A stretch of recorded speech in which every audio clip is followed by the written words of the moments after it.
মৃত্যুর পরে একটি অদ্ভুত ও হৃদয় বিদারক শিক্ষা। সারগুদা অঞ্চলে তাবলিগ জামাতের একটি দল অবস্থান করছিল। হঠাৎ একদিন তারা লক্ষ্য করেন একটি বাড়ি থেকে মানুষজন আতঙ্কিতভাবে ছুটে বেরিয়ে আসছে। কাছাকাছি গেলে জানা যায় সেই বাড়ির একজন মারা গেছেন।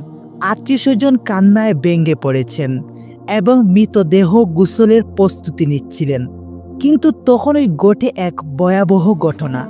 একটি বিশাল সাপ মৃতদেহকে জড়িয়ে ধরে বসে থাকে। তাবলিগ জামাতের সাথীরা বিষয়টি শুনে ঘটনাস্থলে যান। সত্যিই তারা দেখতে পান সাপটি মৃতদেহকে শক্ত করে পেঁচিয়ে রেখেছে।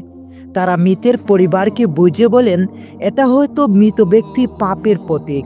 আল্লাহর কাছে তওবা করা, কুরআন তেলাওয়াত করা এবং দোয়া ইস্তেগফার করলে এই সমস্যার সমাধান হতে পারে। সবাই মিলে কুরআন তিলাওয়াত করে দোয়া করেন।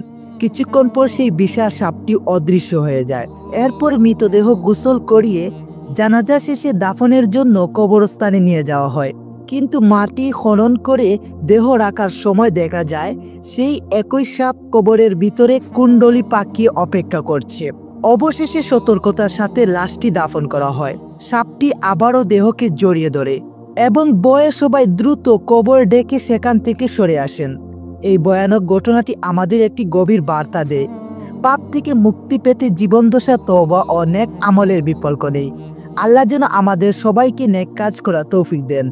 আপনারা যদি এই ঘটনার শিক্ষা নিয়ে অনুপ্রাণিত হন তাহলে ভিডিওটি লাইক করুন, কমেন্টে আপনার মতামত জানান, অন্যদের সাথে শেয়ার করুন এবং অবশ্যই চ্যানেলটি সাবস্ক্রাইব করতে ভুলবেন না।